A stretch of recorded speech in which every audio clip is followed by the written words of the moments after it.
안녕하세요. 닥터 MBC 목서윤입니다. 봄이 되면 자꾸 거울 앞에 서게 되지 않나요? 주변에 꽃도 만발하고 사람들의 옷차림도 화려해지기 때문에 외모에 더 신경을 쓰게 되는 것 같은데요. 오늘은 봄철 피부 트러블과 치료에 대해서 고운미래 네트워크 클리닉 임건목 원장과 함께 이야기 나누겠습니다. 만물이 생동하는 봄. 그러나 우리 피부는 오히려 건조하고 칙칙해져 봄을 두려워하게 만듭니다. 봄철 피부가 겪게 되는 고민들과 치료법에 대해 임건목 원장과 자세히 알아봅니다.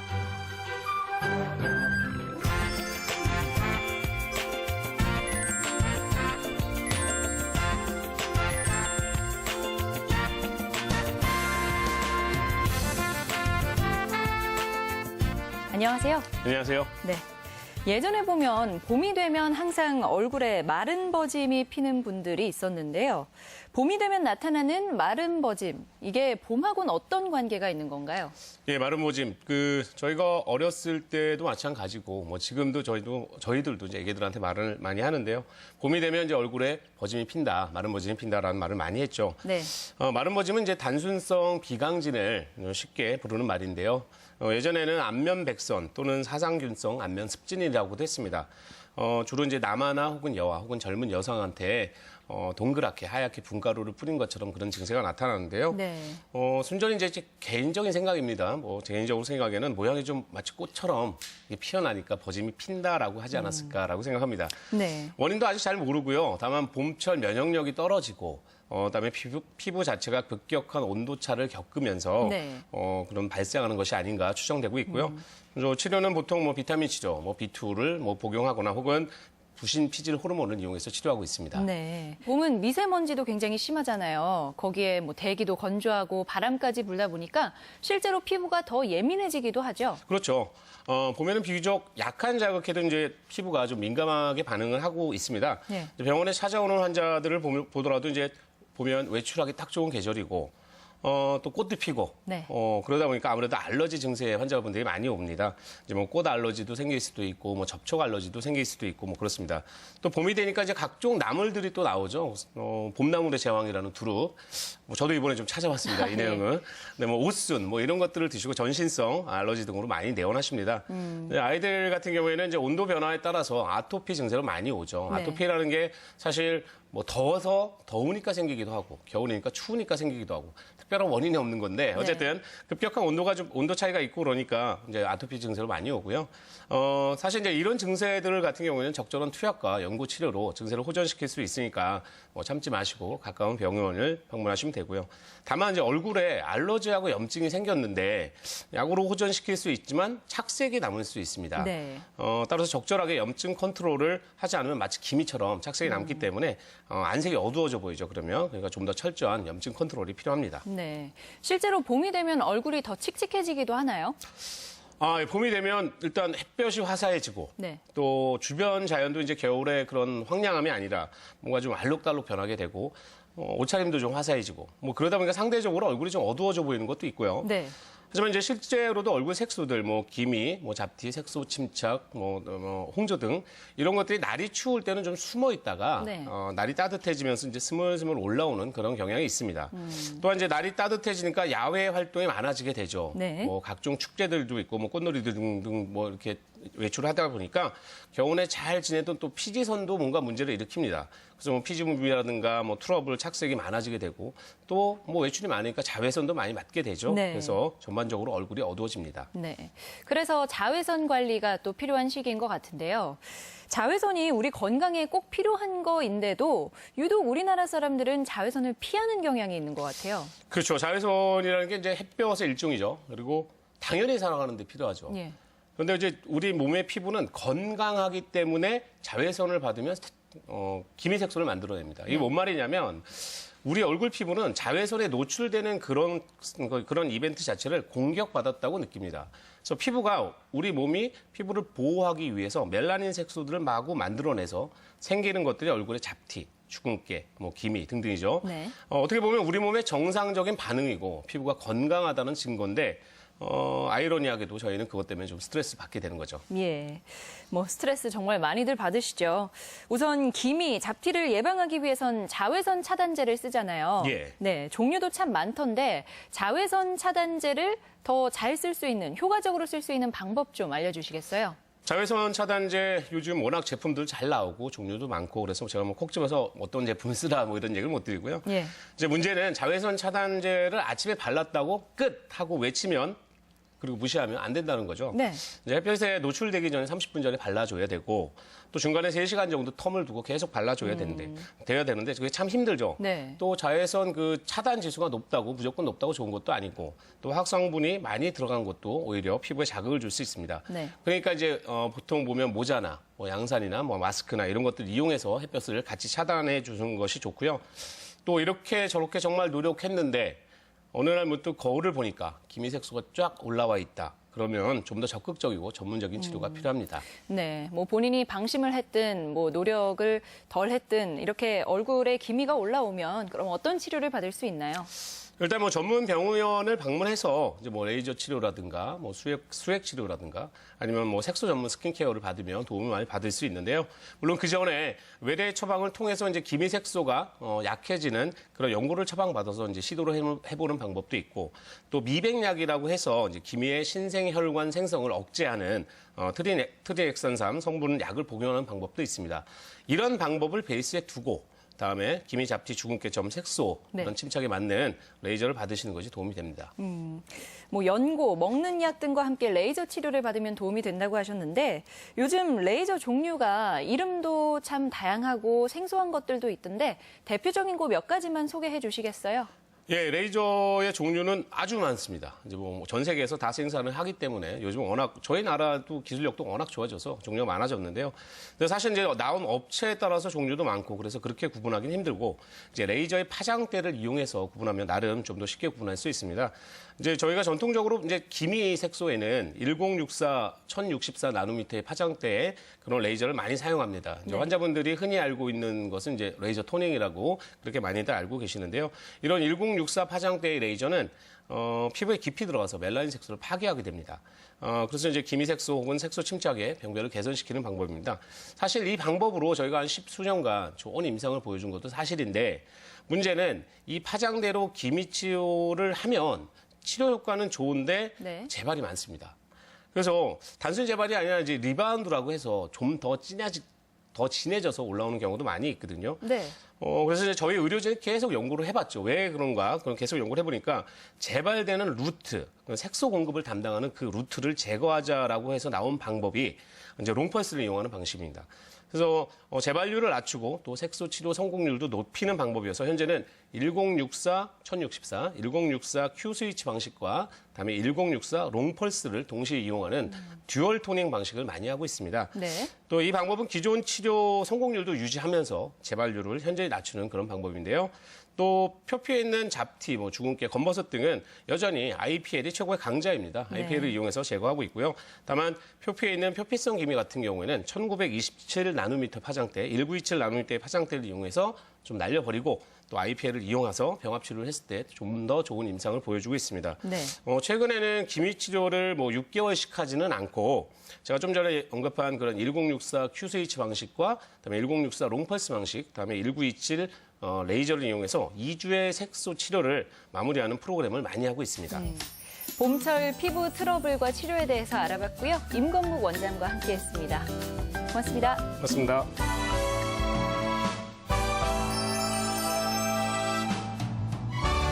지금 TV 앞에 계시는 분들 중에 손이나 손목을 주무르면서 보시는 분들 계신가요?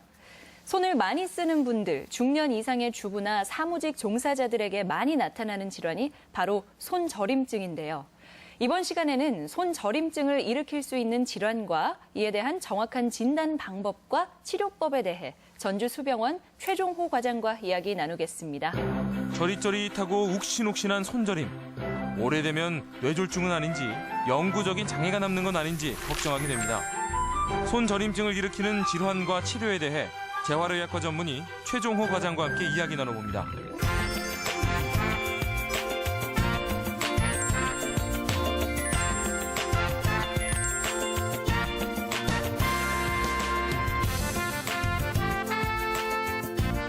안녕하세요, 과장님. 네, 안녕하세요. 네. 저도 컴퓨터를 오래 사용하고 나면은 손목이 저리기도 하고 한데요. 이게 혈액순환이 제대로 되지 않아서 생기는 증상인가요? 예, 보통 사람들이 손 저림증이 있을 때 혈액순환이 잘 되지 않아서 손이 저리다고 많이들 생각하시는데요. 실제로 보면은 혈액순환 장애로 인한 손 저림증보다는 그 신경에 문제가 있어서 손 저림증이 생기는 경우가 훨씬 더 많습니다. 네. 그 대부분은 그러면 혈액순환의 문제라기보다는 신경에 이상이 있다는 거잖아요. 네, 그렇습니다. 네. 어떤 질환들이 손 저림증의 원인이 되나요? 예, 먼저 우리 손목에는 그 손목뼈와 그 인대가 인대에 의해서 수근관이라는 통로가 그 형성이 되어 있습니다. 네. 이 통로 안에는 그 손가락을 이제 굴곡시키는 여러 가지 그 여러 개의 힘줄과 그 정중신경이라는 신경이 지나가게 되는데요. 이 통로가 그 여러 가지 원인에 의해서 좁아지거나 아니면 내부 압력이 증가하게 되어서 정중신경을 압박하게 되면은 네. 이로 인해서 손 저림증이 나타나는 수근관 증후군이 있고요. 네. 또 두 번째로는 이제 팔꿈치 내측방으로 지나는 척골신경이라는 게 있는데 그 척골신경이 눌려서도 그 손 저림증이 발생할 수 있고 그리고 또 그 척골신경이 또 지나는 부위가 그 팔꿈치 부위하고 손목 부위가 있는데 그 손목 안쪽에 있는 두상골 주위로 척골관이라는 곳을 척골신경이 지나가게 됩니다. 근데 네. 그 부분이 또 압박되었을 경우에도 손 저림증이 발생할 수 있습니다. 네. 그러면 이 세 가지 질환과 증상의 차이는 뭔가요? 예, 우선 우리 가장 흔한 그 수근관 증후군 같은 경우에는 그 수근관을 지나는 정중신경의 지배 부위인 첫 번째, 두 번째, 그 세 번째 손가락 네. 부위에서 그 타는 듯한 통증과 그 이상 감각 그리고 감각 저하, 그 먹먹하다는 느낌 등을 환자분들이 표현을 하게 되고요. 특히 밤에 그런 증상이 더 심하게 보이는 경우가 많습니다. 네. 혹은 그리고 이제 간혹 압박 부위가 이제 심하고 오래된 경우에는 이제 엄지 근육의 그 쇠약 및 위축까지 이제 보이게 되어서 손에 힘이 떨어지고 뭐 젓가락질을 하기 힘들다 이런 것을 표현하는 분들도 많이 있습니다. 그리고 두 번째로 이제 주간 증후군 같은 경우에는 수근관 증후군하고 달리 네 번째와 다섯 번째 손가락 쪽으로 그 저림증과 그 무감각증 그리고 팔꿈치 안쪽 부위에 그 저림감과 그 통증을 호소하는 경우가 많습니다. 네. 특히나 이런 주간 증후군 같은 경우에는 증상이 심해질 경우에는 그 손가락을 폈을 때 그 네 번째하고 다섯 번째 손가락이 약간 갈고리 모양으로 변형되는 그런 것도 생기게 되고요.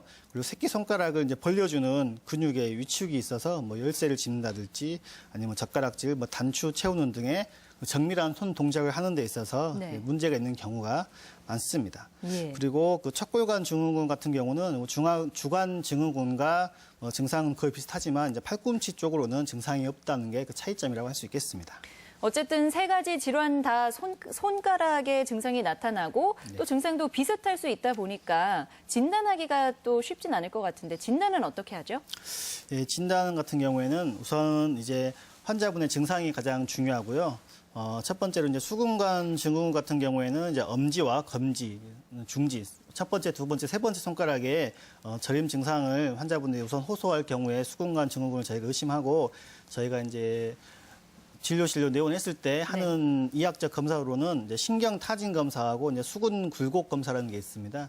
신경 타진 검사 같은 경우는 저희가 이제 타진용 망치가 있는데 그 망치로서 이 정중신경이 지나는 손목 부위를 이렇게 네. 망치로 톡톡톡톡 치게 되면은 이 신경이 지배하는 첫 번째, 두 번째, 세 번째 손가락으로 저림 증상을 환자분들이 그 호소를 하게 되고요. 네. 두 번째로 이제 수근 굴곡 검사 같은 경우에는 이 손목을 네. 이런 식으로 네. 손등을 마주하게 하고 네. 붙인 다음에 한 1분 정도 있게 되면은 그 손 저림 증상이 더 심해지는 것을 볼 수가 있습니다. 예. 그리고 뭐 주간 척골 신경 쪽에가 문제가 있는 경우에는 그 네 번째하고 다섯 번째 손가락에 이런 저림 증상 환자분들이 호소하게 되고 이 주관절을 이렇게 최대한으로 굽혀서 1분에서 2분 정도 있게 되면은 네. 이런 신경 자극 증상 때문에 환자분들의 통증과 저림 증상이 더 유발되는 것을 볼 수가 있게 됩니다. 네. 뭐 다른 동작을 포함한 그런 검사를 통해서 구별을 할 수가 있는가 본데요. 그래도 조금 더 정확하게 진단을 하려면 추가적인 검사가 필요할 것 같은데 어떤 검사를 하게 되나요? 예, 저희 이런 환자들이 이런 손저림 증상을 보일 경우에는 이제 방금 설명드린 이학적 검사와 함께 이제 여러 가지 이제 검사를 이제 할 수가 있는데요. 특히 저희 재활의학과에서는 근전도 검사라는 걸 통해서 이런 신경에 이상이 있는 거를 검사를 하게 됩니다. 먼저 신경전도 검사는 저희가 말초 신경에 이제 전기적 자극을 준 후에 그런 전기 자극점의 원위부 또는 근위부에서 이제 그 반응을 살펴보는 것으로서 여러 가지 말초 신경 질환의 진단에 저희가 사용을 하고 있고요. 네. 또 임상적 목적으로는 여러 가지 다양한 신경 전도 검사를 이제 시행하지만 일반적으로 상지에서는 정중신경하고 척골신경, 그리고 요골신경 등을 검사하고 하지에서는 이제 비골신경, 경골신경, 그리고 비복신경 등을 검사하여 이상이 있는 것을 저희가 파악을 하게 됩니다.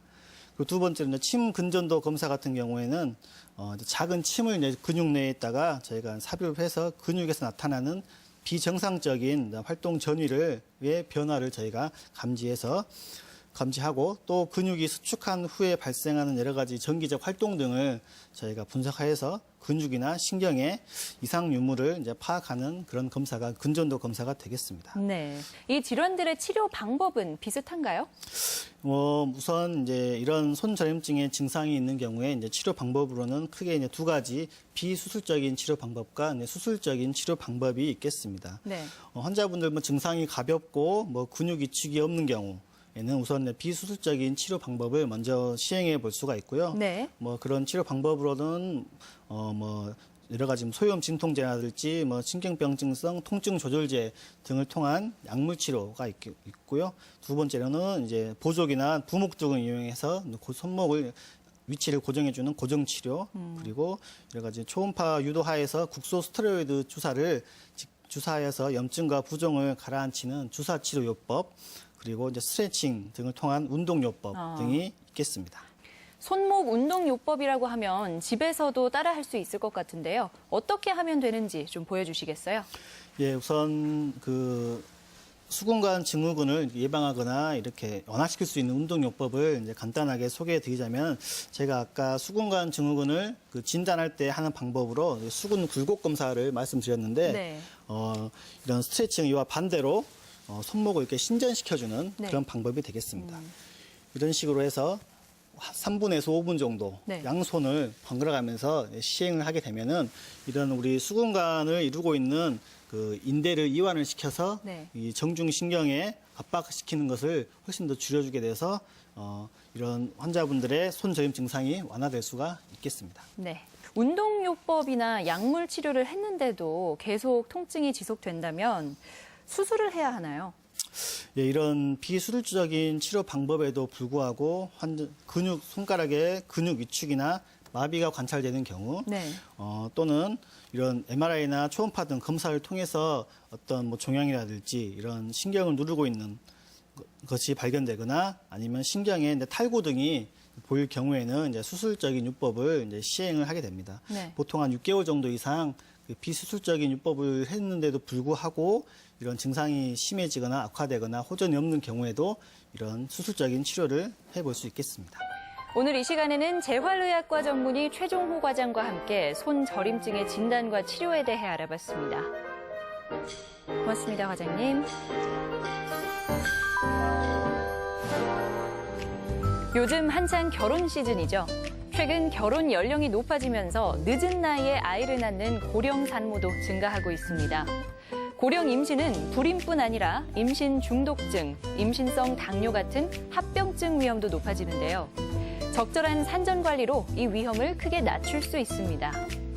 임신 3개월 전에 기본 산전 검사와 예방 접종을 마치고 불필요한 약물 복용은 중단하고 규칙적인 운동과 식생활을 관리하면 되는데요. 건강한 산전 관리로 건강한 임신을 준비하시기 바랍니다. 제가 준비한 소식은 여기까지입니다. 다음 주에 다시 인사드리겠습니다. 고맙습니다.